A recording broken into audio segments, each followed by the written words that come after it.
El surrealismo sin dudas es uno de los movimientos artísticos más influyentes del siglo XX. Nacido en la década de 1920, este movimiento rompió con las convenciones tradicionales del arte y la representación buscando un acceso directo al subconsciente y lo irracional. Aunque muchos de los nombres más prominentes asociados con el surrealismo son hombres, como Salvador Dalí, René Magritte o Max Ernst, hubo muchas pintoras surrealistas cuya obra fue igualmente fundamental para el desarrollo de esta corriente. Sin embargo, sus contribuciones a menudo fueron minimizadas o relegadas a un segundo plano, y ha sido solo en las últimas décadas cuando se ha comenzado a reconocer su verdadero impacto en la historia del arte. Vayamos un poco a los orígenes del surrealismo. El surrealismo se originó en Francia como una extensión de las ideas dadaístas que se oponían a la lógica y la razón. Yo hice 2 videos, uno sobre el surrealismo, sobre todo alemán, y otro sobre el dadaísmo, que te los dejo al final. El movimiento fue encabezado por André Breton, quien redactó el Manifiesto Surrealista en 1924, declarando el surrealismo como un medio para expresar el pensamiento real, sin las restricciones de la razón o la moralidad. La premisa central del surrealismo era la exploración de los sueños, el inconsciente y lo irracional, influenciado por las teorías de Sigmund Freud sobre el psicoanálisis. El surrealismo no solo buscaba una nueva forma de representar la realidad, sino también un camino hacia la liberación mental, un rechazo de las normas sociales y artísticas preestablecidas y un intento de dar voz a lo que yace en el subconsciente. Así los surrealistas empezaron a experimentar con técnicas como la automatización, dibujar o escribir sin intervención consciente, el collage y el fotomontaje, lo que les permitió explorar nuevas dimensiones de lo absurdo, lo fantástico y lo onírico. Y acá es donde entra la británica Leonora Carrington. Nacida en 1917, es una de las figuras más emblemáticas del surrealismo. Su obra es conocida por su simbolismo enigmático, que fusiona lo onírico con lo mitológico, mostrando un universo único en el que se combinan imágenes de lo fantástico y lo medieval. Criada en una familia aristócrata inglesa, en el seno de una sociedad tradicional y rígida, abandonó su casa e Inglaterra a los 19 años para mudarse a París, donde se unió al movimiento surrealista. En París conoce al pintor Max Ernst, con quien formaría una de las parejas de artistas más importantes y relevantes de la época. Tras la ocupación nazi de Francia, Ernst fue arrestado, lo que dejó a Carrington en una situación emocionalmente devastadora. Durante este periodo, Carrington comenzó a explorar en su arte temas relacionados con el trauma psicológico, el misticismo y la alquimia, reflejando tanto su angustia personal como su creciente fascinación por los mitos y las culturas prehispánicas. Estos elementos se convertirían en los pilares de su obra. Carrington no solo fue pintora, sino también fue escritora, escultora y escenógrafa, y una mujer que rompió con las convenciones de su época, tanto en el arte como en la vida. La Giganta, de 1947, también conocida como The Guardian of the Egg, es una de las obras más emblemáticas de Leonora Carrington y un excelente ejemplo de su particular estilo dentro del surrealismo. Como vemos, la figura central es una figura femenina colosal que domina la composición. Su cuerpo es de proporciones masivas, llenando gran parte del lienzo, con un rostro sereno y una mirada contemplativa. La giganta sostiene cuidadosamente un huevo, y a los pies se observan figuras humanas y animales de tamaño diminuto en comparación con ella.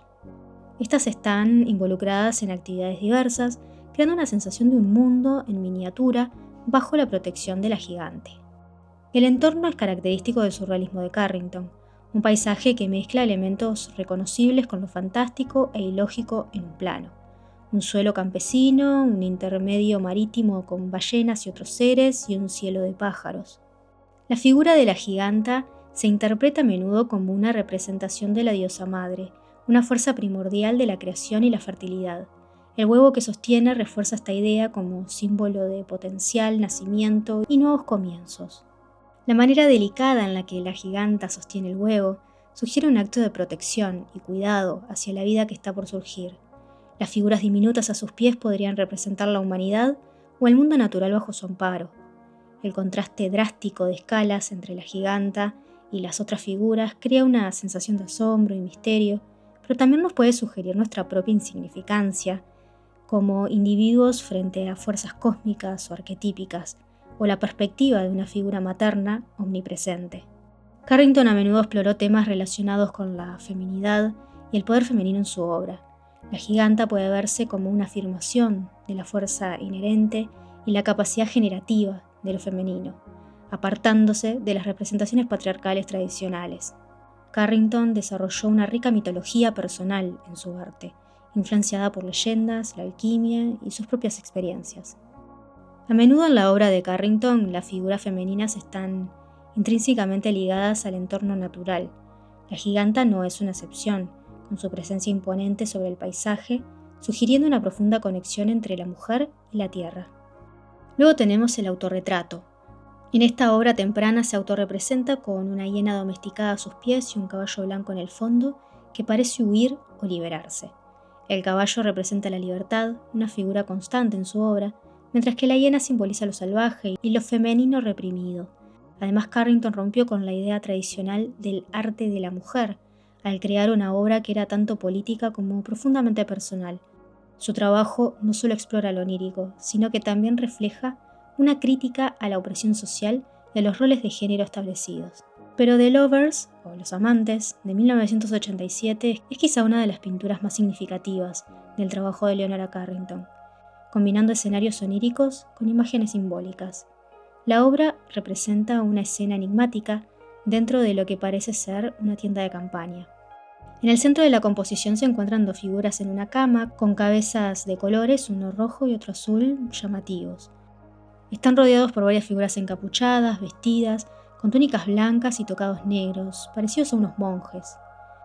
En primer plano aparece una criatura peculiar, que se asemeja a un lobo, de pie, con un calcetín rojo, pero en una sola pierna, y sosteniendo un bastón. La composición general fusiona elementos místicos y fantásticos, invitando a los espectadores a un mundo lleno de símbolos abiertos a diversas interpretaciones. The Lovers probablemente explore temas del inconsciente, los sueños y la identidad, elementos recurrentes en la obra de Carrington. La ambigüedad de las figuras y los símbolos fomenta múltiples interpretaciones, lo que permite a los espectadores interactuar con la obra a un nivel subconsciente. La presencia de figuras encapuchadas podría sugerir elementos religiosos o rituales, mientras que la criatura parecía un lobo introduce un elemento de lo salvaje y lo instintivo. Los colores contrastantes de las cabezas de los amantes podrían simbolizar dualidades o aspectos complementarios de su relación. Es una visión mística del amor, como fuerza creativa y quizás destructiva a la vez. En 1953 pinta Entonces vimos a la hija del Minotauro. Otra obra fascinante y profundamente simbólica. El título en sí mismo evoca mitología clásica y la desestabiliza al introducir una figura femenina donde tradicionalmente se esperaría un ser masculino. Su conexión con el Minotauro no es explícita en términos de características físicas bestiales, sino que se sugiere a través del título y el contexto simbólico. La hija del Minotauro está rodeada de otras figuras, tanto humanas como animales o híbridas. Contiene objetos como bolas de cristal que no solo acaparan el centro de la mesa, sino el suelo, y dos aparentes niños interesados en lo que las figuras tengan para decirles. El título mismo proviene del mito griego del Minotauro, una criatura masculina encerrada en un laberinto. Al imaginar una hija, Carrington desafía las narrativas patriarcales y explora la feminidad dentro de un contexto mitológico tradicionalmente masculino.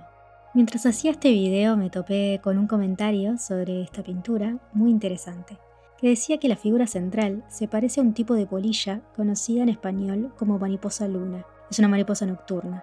Esto solo nos asegura la inspiración que encontraba Leonora en la naturaleza y la importancia de esta en su obra. La pintura puede explorar temas de identidad y herencia. ¿Qué significa ser la hija de una criatura monstruosa? ¿Qué influye este linaje en su ser y su destino? Carrington a menudo se interesó por la exploración de la identidad femenina en contextos no convencionales. La obra también podría sugerir una conexión entre lo femenino y lo instintivo o bestial, no en un sentido negativo, sino como una fuerza natural y poderosa. Carrington a menudo reivindicó la conexión de las mujeres con su lado salvaje e intuitivo. El surrealismo fue una herramienta para que Carrington se liberara de las limitaciones impuestas por la sociedad de su tiempo. Mientras que muchos artistas surrealistas se concentraban en la exploración del deseo y el sexo, Carrington introdujo una dimensión más compleja de lo femenino en sus obras. Su enfoque no era solo psicológico, sino también profundamente filosófico y místico. Por ejemplo, a menudo usaba símbolos de la alquimia y la mitología, fusionando el surrealismo con una búsqueda personal de significado y poder interior. Sus pinturas, a menudo pobladas por criaturas extrañas y paisajes inexplorados, parecen sacadas de los sueños de un mundo alternativo. Su estilo literario, aunque menos conocido que su trabajo pictórico, es igualmente fascinante y profundo, explorando temas de la identidad, la transformación, el poder femenino y la conexión con lo místico. Carrington comenzó a escribir desde joven, pero su trabajo literario alcanzó mayor relevancia durante su estancia en México. A lo largo de su vida desarrolló una escritura que no solo complementaba su arte visual, sino que también expandía los mismos temas surrealistas. The Hearing Trumpet, publicada en 1974, es ampliamente considerada su obra más significativa por su originalidad, humor, exploración de temas feministas y su peculiar visión del mundo.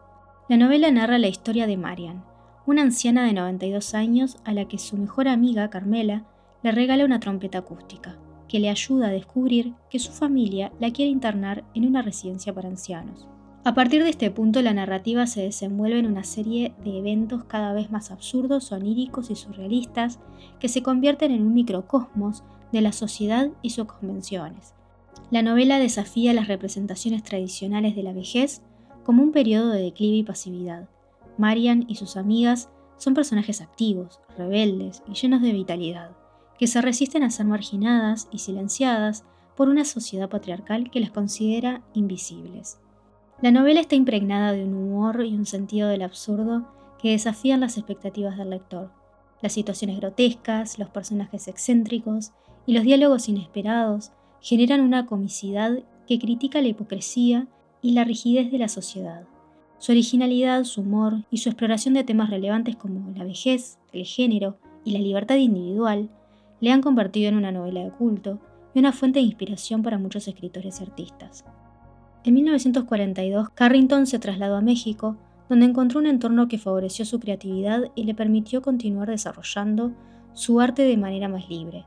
En México, Carrington se unió al círculo de artistas surrealistas, que incluía figuras como su mejor amiga Remedios Varo. Fue acá donde su trabajo ganó un reconocimiento significativo, no solo dentro del surrealismo, sino también dentro de la escena artística internacional.